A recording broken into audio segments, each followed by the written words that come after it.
जय हिंद साथियों, स्वागत है आप सभी का दिवाकर स्टडी IQ पर। दोस्तों, जैसे कि SSC MTS एग्जाम के लिए रिवीजन क्लास को स्टार्ट किए थे, जिसमें टेस्ट पेपर 1 हो चुका है। आज आपका मॉक टेस्ट 2 चलेगा और दोस्तों मैं आपको 100% गारंटी देता हूं एग्जाम में यहां से प्रश्न जरूर पूछे जाएंगे। तो चलिए जल्दी से आप सभी लाइव में जुड़ जाइए। सभी को गुड इवनिंग। तो आज के सेशन का पहला प्रश्न आपके सामने है। The word advantage is associated with which sport. Advantage शब्द किस खेल से संबंधित है? बिल्कुल आपके एग्जाम में छपने वाला प्रश्न है। चलिए आप सभी लाइव चैट में आंसर बताएंगे और दोस्तों प्रत्येक स्टूडेंट को आंसर करना है, तभी आपका प्रॉपर तरीके से रिवीजन होगा। तो देखिए एडवांटेज शब्द जो है ये किस खेल से संबंधित है? तो यहाँ पे जो ही बच्चे लाइव चैट में बी ऑप्शन बता रहे हैं, आपका बिल्कुल सही जवाब है। बैडमिंटन से संबंधित है एडवांटेज शब्द, याद रखना है। देखिए दूसरा प्रश्न है, व्हेन वाज यूनेस्को इस्टेब्लिश्ड। चलिए आंसर बताएंगे, यूनेस्को की स्थापना कब होती है? तो यहाँ पे दूसरे प्रश्न का आंसर क्या होगा? तो जो ही बच्चे सी बता रहे बिल्कुल सही जवाब है। 1945 में यूनेस्को की स्थापना होती है। अब आप लोग थोड़ा सा कमेंट करके बताएंगे यूनेस्को का हेडक्वार्टर कहाँ है। तीसरा प्रश्न है, who is called Shakespeare of India. Bharat का शेक्सपियर किसे कहा जाता है? बिल्कुल 1 नंबर का प्रश्न है। चलिए आप सभी आंसर बताएंगे, भारत का शेक्सपियर किसे कहा जाता है? तो बिल्कुल सही आंसर दिए हैं, कालिदास को भारत का शेक्सपियर कहा जाता है। सी ऑप्शन आपका सही आंसर है। चौथा प्रश्न है, which Indian cricketer is known as captain cool. यानी कि किस भारतीय क्रिकेटर को कैप्टन कूल के नाम से जाना जाता है? वेरी इंपॉर्टेंट प्रश्न है, इसको मार्क करके रखिए। ये प्रश्न किसी न किसी शिफ्ट में पक्का छपेगा। तो दोस्तों यहाँ पे चौथे प्रश्न का आंसर जो ही बच्चे डी बता रहे बिल्कुल सही जवाब है। महेंद्र सिंह धोनी को कैप्टन कूल के नाम से जाना जाता है। पांचवा प्रश्न है, in which year NABARD was established. चलिए 5 के लिए आंसर बताएंगे, नाबार्ड की स्थापना कब होती है? तो दोस्तों यहाँ पे 5वें प्रश्न का आंसर जो ही बच्चे 1982 बता रहे हैं बिल्कुल सही जवाब है। यहाँ पे सही कर लेंगे, 1982 में नाबार्ड की स्थापना होती है। नाबार्ड का हेडक्वार्टर कहाँ है? तो मुंबई में नाबार्ड का हेडक्वार्टर है। आगे देखिए, in what year did Amartya Sen get the Nobel prize. Amartya Sen को नोबेल पुरस्कार किस वर्ष मिला था? इस प्रश्न को भी आप सभी मार्क कर लें, ये प्रश्न भी एग्जाम में पक्का छपेगा। अमर्त्य सेन को नोबेल पुरस्कार किस वर्ष मिला था? तो यहाँ पे छठे प्रश्न का आंसर जो ही बच्चे बी बता रहे बिल्कुल सही जवाब है। 1998 में अमर्त्य सेन को नोबेल पुरस्कार मिला था। आगे देखिए, God of truth and non violence, who is this great poet. यानी सत्य और अहिंसा के देवता, यह उदाहरण किसका है? तो यहाँ पे आंसर क्या हो जाएगा? 7वें प्रश्न का महात्मा गांधी के विचार है, सत्य और अहिंसा के देवता, ध्यान रखना है। आगे देखिए, who is called father of Indian football. भारतीय फुटबॉल का जनक किसे कहा जाता है? एक भी प्रश्न को आपको स्किप नहीं करना है, बिल्कुल आपके एग्जाम में पूछा जाने वाला प्रश्न है, who is called father of Indian football. तो यहाँ पे जो ही बच्चे ए बता रहे बिल्कुल सही जवाब है, नागेंद्र प्रसाद सुप्रीम। इनको भारतीय फुटबॉल का जनक कहा जाता है। आगे देखिए, where is the world's largest mangrove forest found. यानी विश्व का सबसे बड़ा मैंग्रोव वन कहाँ पाया जाता है? चलिए आप सभी 9 के लिए आंसर बताएंगे फटाफट से।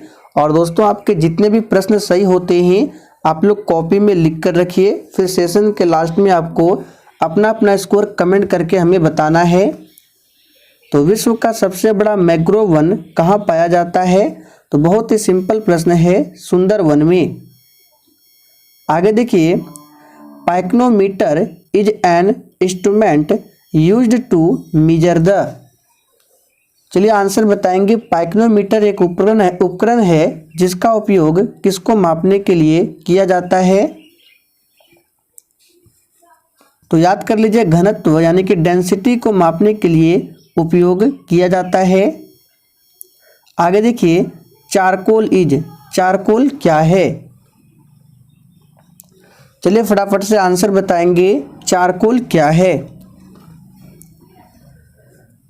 तो यहाँ पे जो ये बच्चे बी बता रहे हैं बिल्कुल सही जवाब है, एमोर्फोस। चारकोल क्या है? एक प्रकार का एमोर्फोस है। आगे देखिए, in what year was the startup India project launched? Very very important प्रश्न है, इसको भी मार्क करके रखिए। स्टार्टअप इंडिया परियोजना किस वर्ष शुरू की गई थी? दोस्तों यहाँ पे सही जवाब है 2016 में। ध्यान रखना है, 2016 में स्टार्टअप इंडिया परियोजना की शुरुआत होती है। आगे देखिए, who wrote the book cloud tower? यानी क्लाउड टावर पुस्तक किसने लिखी है? चलिए 13 के लिए फटाफट से आंसर कीजिए, who wrote the book cloud tower? तो यहाँ पे सही आंसर है ए ऑप्शन, आशुतोष मुखर्जी के द्वारा लिखा गया है। आगे देखिए, who appoints the attorney general? महान्यायवादी की नियुक्ति कौन करता है? चलिए 14 के लिए आंसर बताएंगे। बिल्कुल टॉप लेवल का प्रश्न है, महान्यायवादी की नियुक्ति कौन करता है? तो याद कर लीजिए, राष्ट्रपति करते हैं। एक पूछा जाता है, राज्यपाल की नियुक्ति कौन करता है? तो राष्ट्रपति करते हैं। अगला प्रश्न है, दामोदर नदी का उद्गम कहाँ से होता है? चलिए 15 के लिए आंसर बताएंगे। बिल्कुल आपको सोच समझकर आंसर बताना है, क्योंकि आपको मैक्सिमम से मैक्सिमम स्कोर करना है। ध्यान दीजिए, दामोदर नदी को बंगाल का शोक कहा जाता है। और दामोदर नदी का उद्गम कहाँ से होता है? तो छोटा नागपुर पठार से। आगे देखिए, in which state Jawaharlal Nehru stadium situated? चलिए आंसर बताएंगे, जवाहरलाल नेहरू स्टेडियम किस राज्य में स्थित है? दोस्तों यहाँ पे सही जवाब क्या होगा? तो जो ही बच्चे ए बता रहे हैं बिल्कुल सही जवाब है, केरल राज्य में स्थित है। यहाँ पे आपको ऑप्शन के अकॉर्डिंग आंसर बताना है। और देखिए, जितने भी स्टूडेंट चैनल पर पहली बार आए हैं, आपको बता दें, ये क्लास आपको डेली शाम 4 बजे लाइव चैट के साथ मिलेंगे। तो टाइमिंग को आप सभी जरूर ध्यान रखें। आगे देखिए, for what was Ramanuj famous? Ramanuj किसके लिए प्रसिद्ध है? चलिए फटाफट से आंसर बताएंगे, रामानुज किसके लिए प्रसिद्ध है? तो यहाँ पे जो ही बच्चे मैथमेटिक्स बता रहे हैं बिल्कुल सही जवाब है, गणित के लिए प्रसिद्ध है। और इस प्रश्न को भी आप सभी स्टार मार्क कर लीजिए, एग्जाम में छपेगा। रेगुलेटिंग एक्ट किस वर्ष में पारित किया गया था? चलिए फटाफट से आंसर कीजिए, रेगुलेटिंग एक्ट किस वर्ष में पारित किया गया था? तो यहाँ पे जो ही बच्चे बी बता रहे बिल्कुल सही जवाब है, 1773 में रेगुलेटिंग एक्ट पारित किया गया था। मुस्लिम लीग की स्थापना किस वर्ष हुई थी? चलिए 19 के लिए आंसर बताएंगे, मुस्लिम लीग की स्थापना किस वर्ष हुई थी? तो यहाँ पे जो ही बच्चे ए बता रहे बिल्कुल सही जवाब है, 1906 में मुस्लिम लीग की स्थापना होती है बांग्लादेश के ढाका में। और 1905 में बंगाल का विभाजन होता है लॉर्ड कर्जन के शासनकाल में। फूल का कौन सा भाग बीज में विकसित होता है? बिल्कुल इसी तरह के प्रश्न एसएससी एमटीएस में पूछे जाते हैं। चलिए आंसर बताएंगे। तो फूल का कौन सा भाग बीज में विकसित होता है? ये है बीजाणु। बी ऑप्शन जो ही बच्चे बता रहे हैं बिल्कुल सही जवाब है, बीजाणु। एक्सरे का आविष्कार किसने किया था? चलिए आप सभी 21 के लिए आंसर बताएंगे।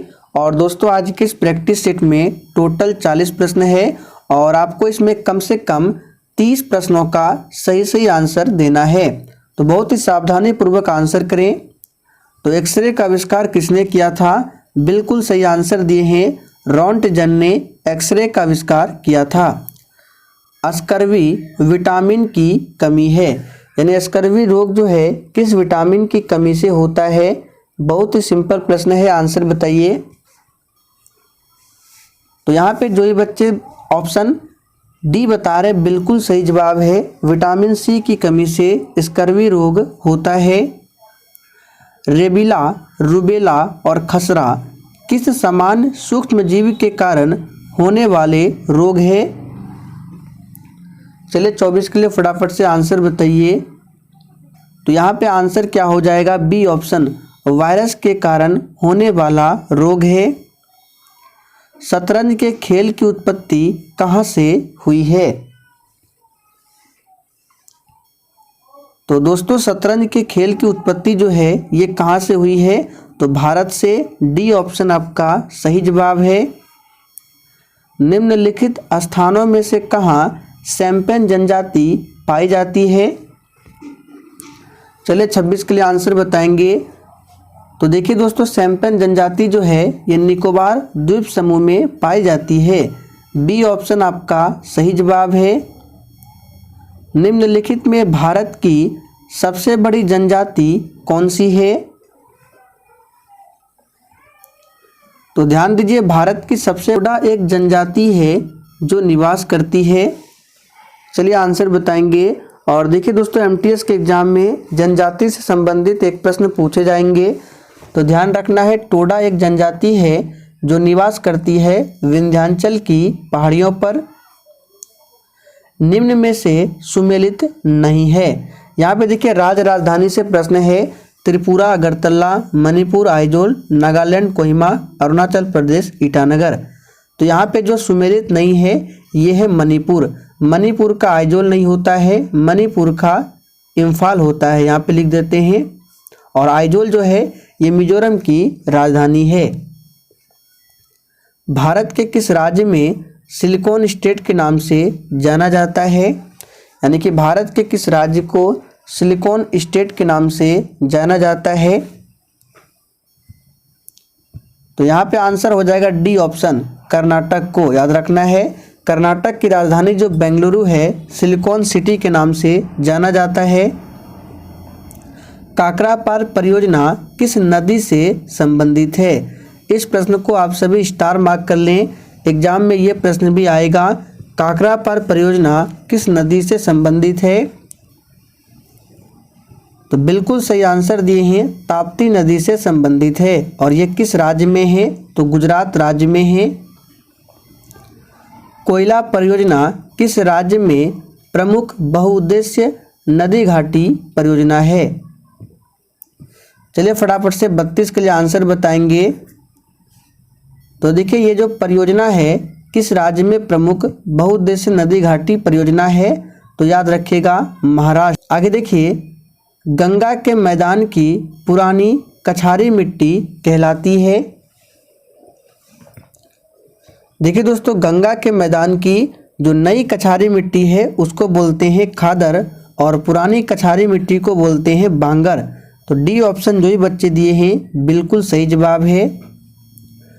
पश्चिमी घाट में पाई जाने वाली वनस्पति का प्रकार क्या है? चलिए 34 के लिए आंसर बताइए। तो याद कर लीजिए काफ़ी ज़्यादा इम्पोर्टेंट है। पश्चिमी घाट में पाई जाने वाली वनस्पति का प्रकार है सदाहरित। ए ऑप्शन आपका सही जवाब है, ध्यान रखेंगे। और पश्चिमी घाट का दूसरा नाम क्या है पूछा जाता है? सह्याद्री है। शांत घाटी अवस्थित है। देखिए फूलों की घाटी शांत घाटी कहाँ पे है? तो फूलों की घाटी उत्तराखंड और शांत घाटी पूछे साइलेंट वैली तो ये केरल में है। आगे देखिए वह स्थान जहाँ केंद्रीय शुष्क भूमि खेती अनुसंधान संस्थान विद्यमान है कौन सा स्थान है? तो दोस्तों ये स्थान है नई दिल्ली, याद रखेंगे। चंद्रप्रभा वन्यजीव अभयारण्य कहाँ स्थित है? चलिए फटाफट से 37 के लिए आंसर बताइए।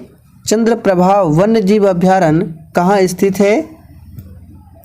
तो याद कर लीजिए, ये स्थित है उत्तर प्रदेश में। ए ऑप्शन आपका सही जवाब है। उत्तर प्रदेश में दिया सलाई उद्योग का प्रमुख केंद्र कौन सा है? दोस्तों यहाँ पे सही आंसर है बरेली, ध्यान रखना है।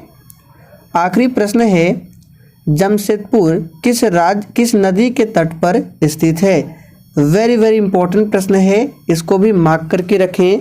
जमशेदपुर किस नदी के तट पर स्थित है? तो याद रखिए स्वर्ण रेखा नदी पर स्थित है।